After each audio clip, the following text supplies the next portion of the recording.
औज़ुबिल्लाहिमिनश्शैतानिर्रजीम बिस्मिल्लाहिर्रहमानिर्रहीम। अस्सलाम वालेकुम students and welcome to my channel. तो ये आ गई हमारी ENG 301 की असाइनमेंट 1। इसके टोटल मार्क्स 20 हैं। अच्छा, तो ये फार 23 की आपकी असाइनमेंट है। तो आगे बढ़ने से पहले काइंडली जो इंस्ट्रक्शन आपको मेंशन है इन्हें भी ज़रूर पर रीड आउट कर लीजिएगा और उन पर अमल कीजिएगा। देखिए, आपकी अगर जितनी भी असाइनमेंट करेक्ट होगी, आपने इंस्ट्रक्शन को फॉलो नहीं किया होगा तो आपके मार्क्स रिडक्ट के लिए जाएंगे। सिंपली इसमें जो मेन पॉइंट है, अभी देखिए आप जो असाइनमेंट को आप व्यू देख रहे हैं उसमें 200% पे रखा हुआ है ताकि आपको क्लियर ही नजर आए। जूम इन थोड़ा की हुई है। आपने क्या करना है, 100% नीचे यहाँ पर आप देख रहे हैं, नीचे सबसे कॉर्नर पे तो ये 200% में सेट है। आपने इसको 100% में रख के सबमिट करवाना है। बाकी आपने इसको फॉन्ट साइज को और टाइम्स न्यू रोमन्स पे अपना स्टाइल वगैरह ये तमाम चीज़ों को आपने मद्देनजर रखते हुए इस पर अमल ज़रूर करना है।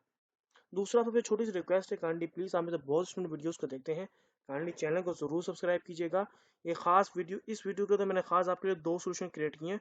काफ़ी मेहनत लगी है, सुबह से मैं लगा हूँ, अब जाके मैं इसको रिकॉर्डिंग कर रहा हूँ। नीचे आप टाइम भी देख सकते हैं, 3 बजने वाले हैं। तो मैं इस टाइम इसकी रिकॉर्डिंग कर रहा हूँ। मैं सुबह से इस असाइनमेंट को क्रिएट करने में लगा हुआ था। तो काइंडली आपसे रिक्वेस्ट है, प्लीज़ चैनल को ज़रूर सब्सक्राइब कीजिएगा। और मैंने आपके यहाँ पर जो सवाल आपका है, हमसे क्या पूछा कि मैं आपको यहीं पर थोड़ा समझा देता हूँ। आपसे पूछा गया था कि आपने किसी भी, आपको कोई इन्फॉर्मेशन दी गई है कि आपने किसी भी कंपनी से रिलेटेड आपने स्वॉट एनालिसिस की करनी थी, SWOT। ये है क्या, इसके बारे में आपको मैं बताता हूँ। बाकी आपको 2 कंपनी का था, आप कोई सी भी रियल पे क्रिएट करें या फिक्शनल पे। मैंने दोनों पे क्रिएट करके आपको दिए ताकि आपको आसानी हो। आप उसे देख कर आपको समझ आनी चाहिए और आप उसे कॉपी पेस्ट भी कर सकते हैं। लेकिन एग्जैक्ट कॉपी पेस्ट मैं बोल रहा हूँ ना करा करें, क्योंकि वो फिर आपने कॉपी किया, दूसरे ने कॉपी किया। अब आप में से बहुत सारे स्टूडेंट देख रहे हैं ना, हर स्टूडेंट कॉपी करेगा तो सबका सेम हो जाएगा। तो हर स्टूडेंट इसको पिक करके थोड़ी बहुत अपनी वर्डिंग में करे तो ज़्यादा अच्छा है। ठीक है, बस आपसे उम्मीद है कि इंशाल्लाह आप तमाम स्टूडेंट, जो भी नया स्टूडेंट आ रहा है, जो फर्स्ट टाइम मेरे चैनल पर विजिट कर रहा है, जिन्होंने सब्सक्राइब किया, अल्लाह ताला उनको कामयाब करे। जिन्होंने नहीं भी किया उनके ऊपर डिपेंड करता है, लेकिन ये मेहनत आपके लिए चाहिए। तो आपसे भी इतनी रिक्वेस्ट है कि आप सिर्फ मेरे चैनल को सब्सक्राइब कर दें। ठीक है, अब समझ लेते हैं हमसे पूछा क्या गया। काफ़ी थोड़ी लंबी वीडियो हो जाएगी, लेकिन एंड तक देखिएगा प्लीज़। क्वेश्चन 1 में क्या पूछ रहे हैं, कह रहे आपने, मैंने जैसे कि बताया, कह रहे एक रियल और फिक्शनल कंपनी आपके ऊपर डिपेंड करते हैं। आप किसी भी एक पे बना सकते हैं, रियल पे बनाए, कोई भी रियल कंपनी पिक कर ले, नेस्ले हो गई या अपनी शान होगी, मिसाइल वाले होगी, कोई टायर कंपनी होगी, कुछ भी, टोयोटा गाड़ियों की कंपनी, जो कुछ भी आप उठा सकते, कोई भी पिक कर सकते हैं। जरूरी नहीं है पाकिस्तानी हो, बाहर के ब्रांड से आप उनको भी पिक कर सकते हैं। ट्विटर भी एक कंपनी है, आप उनको पिक कर लें। टेस्ला हो गई, और मुख्तलिफ जोन सी भी हैं, आप किसी को भी पिक कर सकते हैं। ठीक है, या फिक्शनल अपने खुद से क्रिएट कर लें। ठीक है, तो यहाँ पर अपने हमें क्या कह रहे हैं, ए पॉइंट 3 पॉइंट से हमें इन 3 पॉइंट्स को मद्देनजर रखते हुए अपना आंसर देना है। ठीक है, सबसे पहले क्या है, SWOT है क्या, हमने इनका SWOT एनालिसिस करना है।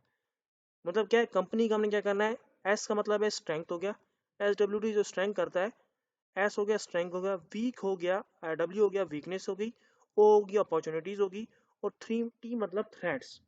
मतलब एक कंपनी की इन तमाम चीज़ें, स्ट्रेंथ, वीकनेस, अपॉर्चुनिटीज और थ्रेट्स, इन सब को हमने एनालाइज करना है। ठीक है, सबसे पहले मैं क्या बोला, कह रहे एक SWOT एनालाइज करना, जो कंपनी हमने चूज की है उसका, उसमें आपने एवेल्यूएट करना है इंटरनल की स्ट्रेंथ्स को, वीकनेस को, एक्सटर्नल अपॉर्चुनिटीज को और थ्रेट्स को। ठीक है, फिर आगे सिंपली कह रहे हैं बी पॉइंट में क्या कहना है, डिटेल एक्सप्लेनेशन करनी है इस एक्सपेक्ट की, और सपोर्ट करना है एनालाइज जो आपने किया उसकी रेलेवेंट डेटा को। मतलब ये दोनों सवाल आप अगर आप देखे जाए, दोनों एक दूसरे में मिलते जुलते हैं। इसका एक सिंपल एक आंसर बन जाएगा। ठीक है, यहाँ पर आपसे पूछा गया है कि आपने उनको एवुलेट करना है, मतलब सबका आपने बताना है कि मेरे स्ट्रेंथ्स हैं, क्या क्या पॉइंट्स हैं, लेकिन मैंने एक ही बार लिखा है। ठीक है, अरेंजमेंट आप खुद इसको कर सकते हैं, ये चीज़ आप समझ लें। थोड़ी बहुत आपने फिर आंसर में खुद ही ना चेंजेस करनी है फिर, ताकि आपको यहीं से यहाँ समझ जाएंगे सवाल, तो आपको चेंजेस भी कर पाएंगे। पहले में क्या पूछा, स्ट्रेंथ्स वगैरह, वीकनेस वगैरह, उनके अंदर क्या क्या एनालाइज आपने करना है। दूसरे में आपने फिर उनको डिटेल में एक्सप्लेन करना है। फिर क्या कह रहे हैं, based on findings from SWOT analysis, कह रहे आपने जो SWOT एनालिसिस किया है, मतलब स्ट्रेंथ, वीकनेस, अपॉर्चुनिटीज और थ्रेट्स का, उसको फॉर्मुलेटेड स्ट्रेटेजिक रिकमेंडेशन उसका आपने बताना है कंपनी का। ठीक है, यहाँ तक आप सवाल समझ होंगे। अब सिंपली हम चलते हैं सोल्यूशन की तरफ। ये नीचे आ गया हमारा सोल्यूशन। ठीक है, सबसे पहले मैंने क्या पता, रियल कंपनी एक पिक की है, उसके बाद में दोबारा फेक पे करेंगे, लेकिन आपने एक लिखना है। अच्छा, दोनों नहीं लिखने, मैं सिर्फ आपकी हेल्प के लिए दोनों के मैंने आंसर क्रिएट किया है। ठीक है, तो सबसे पहले हमने रियल कंपनी कौन सी पिक की, हमने कहा real company for this analysis कौन सी है, टेस्ला। हमने कहा let's take Tesla an American electric vehicle and clean energy company. ठीक है, टेस्ला के बारे में तो आप सब तमाम जानते होंगे।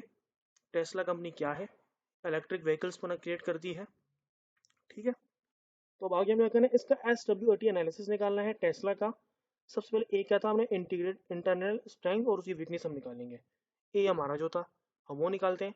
सबसे पहले इसकी स्ट्रेंथ्स क्या है, 4 पॉइंट्स मैंने निकालना है, इसकी हेडिंग्स है। ठीक है, उसके ऊपर आगे मैं ड्राइव किया है, इसको भी हाईलाइट मैंने करना था, लेकिन काफ़ी टाइम वेस्ट होता, मैंने वीडियो बना दूँ, बहुत ज़्यादा लेट हो रहा था, मैंने वीडियो बनाना ही पड़ेगा, रिकॉर्डिंग में भी टाइम लगता है। तो आपने क्या अरेंजमेंट आपने हमेशा ही देखें, मेन चीज़ आपकी परफॉर्मेंस है, डिसिप्लिन जैसे होता है ना, आपकी असाइनमेंट किस तरह प्रॉपर वे में, इन चीज़ का बड़ा ध्यान रखे करें। अब मैं आपको आइडिया दे रहा हूँ यहाँ पर, ये चीज़ मैं करना था कि टाइम बहुत वेस्ट होता, आपने इसको भी हाइलाइट को भी हाईलाइट कर देना है। ठीक है, एंटर के इसको नेक्स्ट स्टेप में कर दें, प्रॉपर आप इसको अरेंजमेंट में लिखें। ठीक है, अब क्या है स्ट्रेंथ हमने इसका क्या किया, इसकी इनोवेटिव टेक्नोलॉजी हो गई। नेक्स्ट है ब्रांड की इमेज क्या है, वर्टिकल इसकी इंटीग्रेशन होगी, ये इसकी स्ट्रेंथ है, और ग्लोबल उसकी प्रेजेंस है। ठीक है, सिंपली हमने क्या क्या, मैं उर्दू में आपको डायरेक्ट डायरेक्ट करते जाता हूँ ताकि ज़्यादा लेंथी ना हो, इंग्लिश में करूँगा फिर उसको समझाऊंगा तो काफ़ी लेंथी वीडियो जाएगी। सबसे मैंने कहा इनोवेशन, इसकी जो टेक्नोलॉजी वो बहुत ही इनोवेटिव है। टेस्ला जो है वो नॉन पहचाना जाता है कटिंग एज इलेक्ट्रिक व्हीकल के थ्रू। इसकी जो टेक्नोलॉजी है वो इलेक्ट्रिक बेस, इसकी व्हीकल जो है इलेक्ट्रिक बेस है, इसके अंदर एडवांसमेंट बैटरीज है, और सेल्फ ड्राइविंग मतलब गाड़ी खुद ही ड्राइव होती है, ये कैपेबिलिटी है इसके अंदर। दूसरी है इसकी ब्रांड की इमेज, टेस्ला का जो है स्ट्रॉन्ग और पॉजिटिव ब्रांड इमेज है, इनोवेशन है इसके अंदर, सक्सेसबिलिटी और उसकी परफॉर्मेंस है। ये इसका ब्रांड इमेज के बारे में हो गया। नेक्स्ट पॉइंट क्या है, वर्टिकल इंटीग्रेशन, टेस्ला जो है वो वर्टिकली इंटीग्रेट्स करती है, सप्लाईज का चेन है, मैन्युफैक्चरिंग है, उसकी बैटरीज भी खुद ही करती है, और उसकी इलेक्ट्रिक पावर ट्रेन्स हैं, और ये मोर कंट्रोल और मोर कॉस्ट एफिशिएंसी है। नेक्स्ट जो उसका है ग्लोबली प्रेजेंस है इसका, टेस्ला जो है कि ग्लोबल एक मार्केट है जो प्रेजेंस है, इसका स्ट्रॉन्ग प्रेजेंस है नॉर्थ अमेरिका, यूरोप और एशिया के अंदर। ठीक है, अब नेक्स्ट पॉइंट क्या है, वीकनेस। इसकी वीकनेस में क्या है, इसकी प्रोडक्शन चैलेंजेस है। प्रोडक्शन चैलेंजेस में क्या है, टेस्ला को फेस करना पड़ता है प्रोडक्शन चैलेंजेस, जिसमें मीटिंग डिमांड जोन की होती है, ओकेशनल डिलेज होते हैं, और प्रोडक्शन की जो बॉटलनेक्स है वो। ठीक है, नेक्स्ट क्या है, डिपेंडेंस और गवर्नमेंट इंसेंटिव्स। डिपेंडेंस होती है गवर्नमेंट के इंसेंटिव्स के ऊपर, जो टेस्ला की सेल्स होती है वो इन्फ्लुएंस की जाती है गवर्नमेंट के इंसेंटिव्स के ऊपर, और रेगुलेशंस और उसकी प्रमोट किया जाता है इलेक्ट्रिक व्हीकल्स को, जो कि चेंज होती है ओवर टाइम। ठीक है, नेक्स्ट पॉइंट है हाई प्राइस पॉइंट। इसकी जो व्हीकल्स हैं उनका प्राइस जो है वो एक्सपेंसिव है, ट्रेडिशनल व्हीकल्स है और लिमिट है, इसलिए इसकी ब्रॉडर मार्केट नहीं है, ये इसकी वीकनेस होगी। ठीक है, आगे करते बी पॉइंट हमारा क्या था, हमने कहा एक्सटर्नल अपॉर्चुनिटीज और उसकी जो थ्रेट्स हैं वो बताने। अपॉर्चुनिटीज, अपॉर्चुनिटीज हमने कहा इसकी जो है ग्रोइंग इलेक्ट्रिक व्हीकल मार्केट है, मतलब जो ये इलेक्ट्रिक व्हीकल मार्केट है ये ग्रोइंग हो रही है, ऐसे ग्रोथ में आ रही है। Globally shift towards electric vehicle, globally जो है अब लोग जो है शिफ्ट हो रहे हैं इलेक्ट्रिक व्हीकल की तरफ, और अपॉर्चुनिटी उनके पास ये है कि वो टेस्ला के थ्रू कैपिटलाइज और ग्रोइंग मार्केट क्रिएट कर सकते हैं। नेक्स्ट पॉइंट क्या है हमारा, expansion into emerging markets. Expansion है इमर्जिंग मार्केट्स के अंदर, टेस्ला जो है वो एक्सपेंड करिए अपनी मार्केट शेयर को और एंटर करिए इमर्जिंग मार्केट्स के अंदर, और ग्रो करिए इंटरेस्ट लोगों का इलेक्ट्रिक व्हीकल्स के अंदर। नेक्स्ट जो क्या है, diversification into energy storage, diversify हो रहे हैं हमारे एनर्जी स्टोरेज के अंदर। टेस्ला क्या हुआ जो एनर्जी स्टोरेज है वो एक सोल्यूशन, एक नतीजा है, एक आपके लिए एक आप बोल सकते हैं सोल्यूशन, मतलब आपके एक सोल्यूशन है जो एक्सपेंड कर रहा है, कैपिटलाइज कर रहा है और इंक्रीज कर रहा है आपकी डिमांड को रिन्यूएबल एनर्जी स्टोरेज के लिए। ठीक है, उसके बाद हमारा जो नेक्स्ट है वो है threats, competition in electric vehicle market, मतलब थ्रेट्स क्या है इसके पास कंपटीशन है इलेक्ट्रिक व्हीकल मार्केट के अंदर, इसके बाद कंपटीशन बहुत हाई हो गया है। क्या इंक्रीज कंपटीशन कहते हैं, इंक्रीजमेंट होती जा रही है, हाई होता जा रहा है। ट्रेडिशनल ऑटो मार्केट मेकर जो हैं वो एंटर हो रहे हैं, ट्रेडिशनल लोग भी अब इस चीज़ के अंदर एंटर हो रहे हैं इसके अंदर।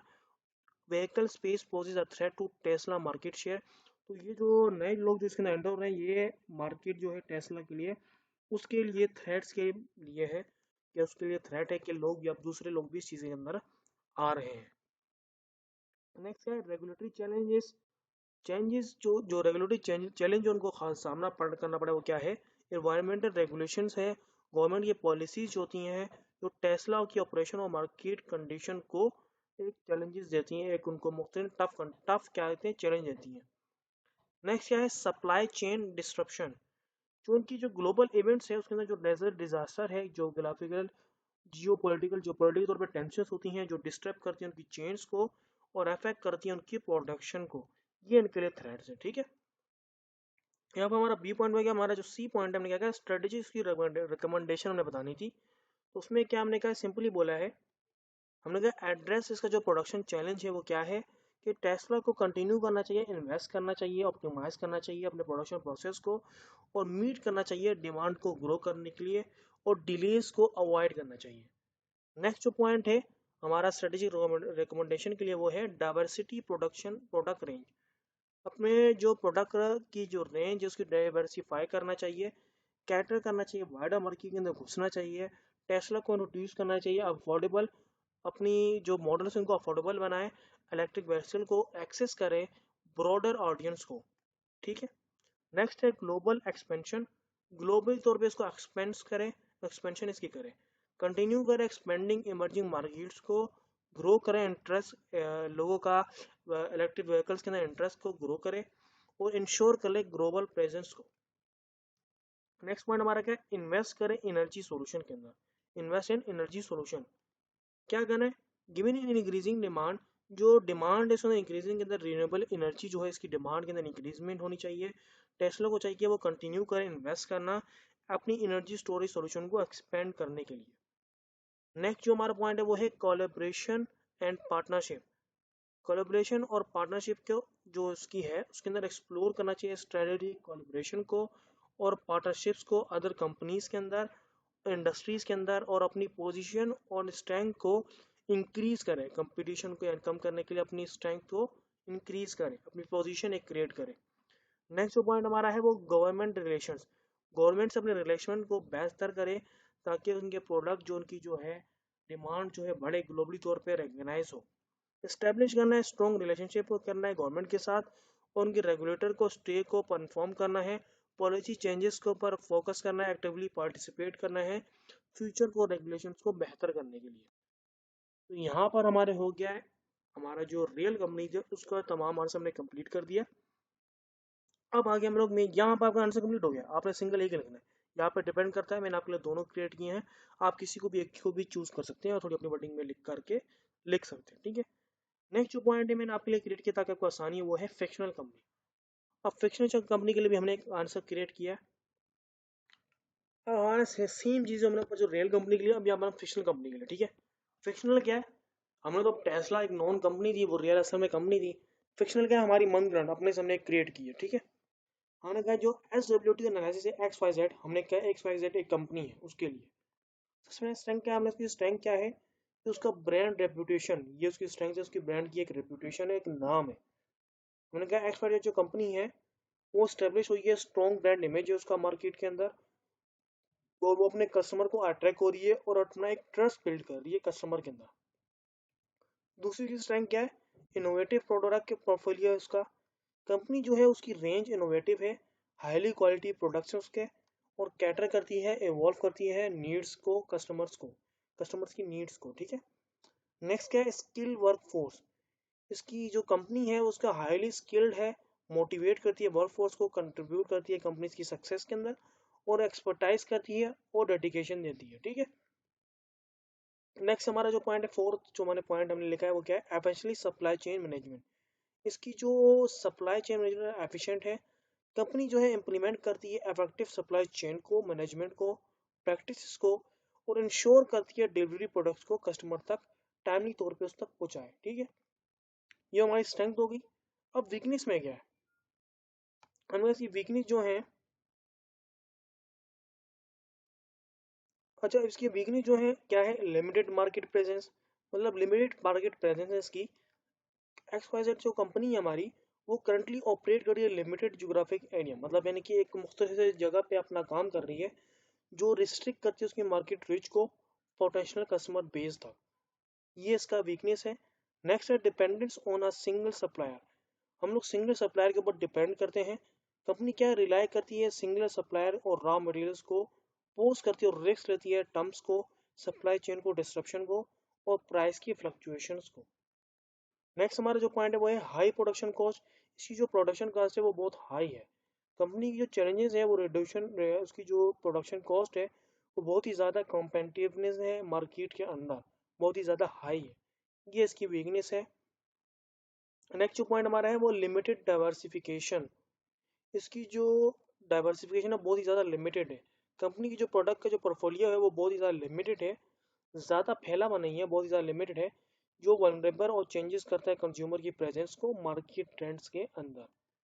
यहाँ से हमने वीकनेस बता दिया। अब आगे बढ़े, सिंपली क्या है, बी के हमने करना है एक्सप्लेन करना है, डेटा एक्सप्लेनेशन देनी है और डेटा सपोर्ट देना है। हमने क्या अपॉर्चुनिटीज़ क्या है उसकी, अपॉर्चुनिटीज अपॉर्चुनिटीज़ में क्या है, मार्केट एक्सपेंशन। मार्केट एक्सपेंशन में क्या है कि मार्केट की जो रिसर्च है इंडिकेट करती है ग्रोइंग डिमांड है इस कंपनी की और उसके प्रोडक्ट जो है अनटैप मार्केट्स में है, प्रेजेंट करते हैं अपॉर्चुनिटी को जियोग्राफी एक्सपेंशन के तौर पर वो आगे बढ़ सकते हैं मार्केट के अंदर, ठीक है। नेक्स्ट इसके बाद अपॉर्चुनिटी क्या है कि वो growing demand for sustainable products. इसकी डिमांड्स की, सस्टेनेबल प्रोडक्ट्स की ग्रोइंग डिमांड है। कंज्यूमर क्या है वो सर्विस करते हैं, स्ट्रॉन्ग प्रेफरेंस है इनका इको फ्रेंडली प्रोडक्ट्स हैं इनके, इस कंपनी के। और रिसर्च करती है डेवलपमेंट टीम के साथ और एक्सपर्टाइज करती है, डेवलप करती है मार्केट के सस्टेनेबल अल्टरनेटिव्स को। नेक्स्ट जो पॉइंट हमारा क्या है, टेक्नोलॉजिकल एडवांसमेंट। टेक्नोलॉजिकल एडवांसमेंट क्या है, हमारी पास अपॉर्चुनिटी है कि हम एनालाइज करते हैं अपने इंडस्ट्री ट्रेंड्स को, रिवील्स करते हैं, एडॉप्ट कर सकते हैं ऑटोमेशन को, डिजिटलाइज कर सकते हैं अपने प्रोडक्ट्स को और स्ट्रीमलाइन ऑपरेशन और रिड्यूस कर सकते हैं अपनी कंपनी के कॉस्ट को। नेक्स्ट पॉइंट हमारा क्या है, स्ट्रेटेजिक पार्टनरशिप। हम स्ट्रेटेजिक पार्टनरशिप की हमारे लिए अपॉर्चुनिटी है कि हम आप कंपटीटर के साथ एनालिसिस करके आइडेंटिफाई कर सकते हैं पोटेंशियल कोलैबोरेशन को, अपॉर्चुनिटीज़ को और कम्प्लीमेंट्री बिजनेस को एक्सेस कर सकते हैं न्यू मार्केट्स के अंदर और लेवरेज शेयर और रिसोर्सेज को। तो नेक्स्ट पॉइंट हमारा क्या है, थ्रेट्स। क्या थ्रेट्स हैं, ठीक है। थ्रेट्स में हमारे पास है इंटेंस कंपटीशन है, कंपटीशन जो इसका इंटेंस है। मार्केट शेयर के जो एनालिसिस हैं इस कंपनी के, वो कंपटीशन और बहुत जो एस्टेब्लिश प्लेयर हैं उनके साथ इंटरेक्ट करते हैं और ऑफर करते हैं सिमिलर प्रोडक्ट्स को और कॉम्पिटिटिव प्राइस को। नेक्स्ट हमारा क्या है, इकोनॉमिक डाउन टर्न। हिस्टोरिकल जो सेल्स है डेटा इंडिकेट्स करता है डिक्लाइन करता है रेवेन्यू को और इकोनॉमिक डाउन टर्न्स को हाईलाइट करता है वल्नरेबिलिटी कंपनी को और चेंज करता है कंज्यूमर की स्पेंडिंग और पैटर्न्स को। उसके बाद नेक्स्ट क्या है, चेंजिंग रेगुलेशन। एनालाइज करता है रेगुलेटरी चेंजेस को, इंडस्ट्री को इंडिकेट्स करता है पोटेंशियल चैलेंजेस की तरफ और कंप्लाई करता है प्रोडक्ट की सेफ्टी को, स्टैंडर्ड्स और लेबलिंग रिक्वायरमेंट्स को। फिर क्या है, रैपिड टेक्नोलॉजी चेंजेस। ये इसके लिए थ्रेट्स है कि टेक्नोलॉजी जो है वो अडॉप्शन की एनालिसिस जो रिवील करती है वो इमर्ज करती है टेक्नोलॉजी की पोटेंशियल डिस्टर्ब करती है इंडस्ट्री को, रिक्वायर करती है कंपनी की इनोवेट और अडेप्ट को, ठीक है। अब सी क्या, हमने इसका स्ट्रेटेजिक रिकमेंडेशन देना है। वो क्या है, मार्केट डाइवर्सिफिकेशन जो है कंपनी की वो एक्सप्लोर करती है अपॉर्चुनिटीज़ को और इंटर करती है न्यू मार्केट्स के अंदर और एक्सपेंड करती है इसकी ज्योग्राफिकल प्रेजेंस को और रिड्यूस करती है डिपेंडेंस और लिमिटेड कस्टमर बेस को। ये इसका हमारा क्या है, स्ट्रेटेजिक रिकमेंडेशन है। नेक्स्ट क्या है, कॉस्ट ऑप्टिमाइजेशन। कंपनी क्या करती है, इन्वेस्ट करती है, अपग्रेड करती है मशीनरी को और इम्प्रूव करती है प्रोडक्शन के प्रोसीजर्स को और रिड्यूस करती है प्रोडक्शन कॉस्ट को और इन्हेंस करती है उसकी कॉम्पिटिटिवनेस को। नेक्स्ट जो हमारा पॉइंट है वो क्या है, प्रोडक्ट पोर्टफोलियो एक्सपेंशन। जो कंपनी है उसकी कंडक्ट कर रही है मार्केट के अंदर रिसर्च जो है आइडेंटिफाई करती है, इमर्ज करती है कंज्यूमर तक और ट्रेंड्स करती है, डेवलप करती है न्यू प्रोडक्ट्स को और अलाइन करती है चेंजिंग प्रेफरेंस को। नेक्स्ट क्या है, स्ट्रेटेजिक पार्टनरशिप। उसकी जो स्ट्रेटेजिक पार्टनरशिप है वो कोलैबोरेट करती है स्ट्रेटेजिक पार्टनरशिप पार्टनर्स के साथ, प्रोवाइड करती है एक्सेस करती है मार्केट्स के अंदर, रिसोर्सेज के अंदर और एक्सपर्टाइज करती है कंपनी को एनहेंस करने में, कॉम्पिटिटिव एडवांटेज देती है, ठीक है। इस बार नेक्स्ट जो पॉइंट हमारा क्या है, एम्ब्रेस सस्टेनेबिलिटी। जो कंपनी है वो प्रायोरिटाइज करती है डेवलपमेंट को, मार्केटिंग को, सस्टेनेबल को और इको फ्रेंडली प्रोडक्ट्स को कैपिटलाइज करती है, ग्रो करती है डिमांड के, मार्केट के अंदर जो इसकी डिमांड है उसको ग्रो कर सकती है, प्रायोरिटाइज करती है और डेवलप कर सकती है। उसके बाद जो नेक्स्ट पॉइंट हमारा क्या है वो है टेक्नोलॉजी एडॉप्शन। मतलब टेक्नोलॉजी को एडॉप्ट कर सकती है अपनी कंपनी को बेहतर करने के लिए, मतलब कंपनी का इन्वेस्ट करती है, टेक्नोलॉजी अपग्रेड्स करती है अपने अंदर, डिजिटलाइजेशन कर सकती है, इम्प्रूव कर सकती है ऑपरेशनल एफिशिएंसी को, स्ट्रीमलाइन प्रोसेस को, और स्टे कर सकती है अहेड ऑफ कम्पिटिटर्स। ठीक है, यहाँ पर भी हो गया हमारा पूरा आंसर कंप्लीट। मैंने यहाँ पर अब दोनों आपको रियल में भी समझा दिया है और फिक्शनल कंपनी को भी बेस करते हुए आपको आंसर प्रोवाइड कर दिया है। काइंडली आपसे रिक्वेस्ट है चैनल को जरूर सब्सक्राइब कीजिएगा। Till then, thanks for watching and अल्लाह हाफिज़।